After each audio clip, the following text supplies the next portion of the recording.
মাথাভাঙা ৯ নম্বর ওয়ার্ডের এনবিএসটিসি বাস ডিপোর পাশে এক ব্যক্তির দেহ উদ্ধারের ঘটনায় চাঞ্চল্য। স্থানীয় সূত্রে খবর, এদিন সকালে ডিপোর পাশে একটি জলাশয়ে দেহ ভাসতে দেখেন এলাকাবাসীরা। সেই ছবি কিন্তু এই মুহূর্তে রাখার চেষ্টা করছে আপনাদের সামনে। এরপর খবর ছড়িয়ে পড়তেই ভিড় জমে যায় এলাকায়। ছুটে আসেন ডিপোর কর্মীরা এবং পরবর্তীতে খবর পেয়ে ঘটনাস্থলে আসে মৃত ওই ব্যক্তির পরিবারের সদস্যদের, পাশাপাশি মাথাভাঙা থানার পুলিশও। জানা যায়, মাথাভাঙা এনবিএসটিসি ডিপোর একজন ঠিকা শ্রমিক, তার নাম দেবী দাস। তিনি মাথাভাঙা আমলাপাড়া এলাকার বাসিন্দা। পুলিশ সূত্রের খবর, মৃতদেহের ময়না তদন্তের পর রিপোর্ট হাতে এলে মৃত্যুর প্রকৃত কারণ জানা যাবে। এনবিএসটিসির বাস ডিপোর পাশে এক ব্যক্তির দেহ উদ্ধারের ঘটনায় ছড়িয়েছে চাঞ্চল্য। স্থানীয় সূত্রে খবর, এদিন সকালে ডিপোর পাশে একটি জলাশয়ে দেহ ভাসতে দেখেন এলাকাবাসীরা। এরপর খবর ছড়িয়ে পড়তে ভিড় জমে যায় এলাকায়। ছুটে আসেন ডিপোর কর্মীরা এবং পরবর্তীতে খবর পেয়ে ঘটনাস্থলে আসে মৃত ওই ব্যক্তির পরিবারের সদস্যদের, পাশাপাশি মাথাভাঙা থানার পুলিশও।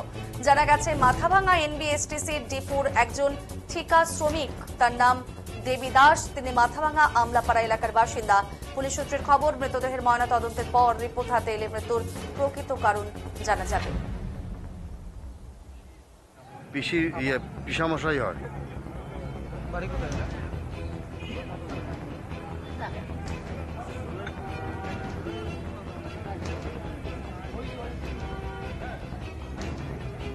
অর্কর পিসামশাই হয়।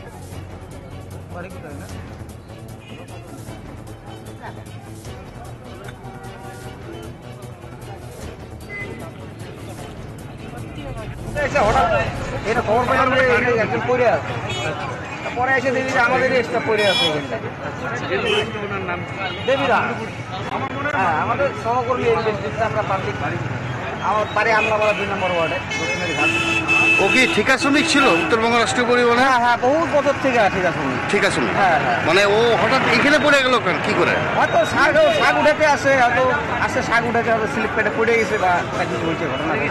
এটা কি সকালেই? একটা টাইম ও স্টপ করে, ওর বাস একটা কাজ করা বন্ধ করে দেয় আর কি, বাসটা। ওর কি মানে আজকে সকালবেলায় কি ঘটনাটা ঘটছে? আজকে সকালবেলায় অ্যাটেন্ডেন্স খাতায় আমাদের সই সবই করছে। ও গাড়ি, যে কটা গাড়ি ওয়াশ করে গাড়ি ওটা একদম দেখে, তো সম্পূর্ণ এখানটা করা কমপ্লিট করা হবে। তারপরেও আজকে সকালে কাহিনি এসে হঠাৎ এটা খবর পেলাম।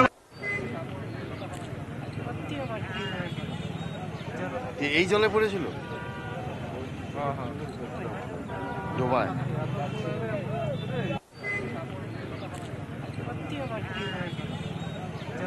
এই জলে পড়েছিল।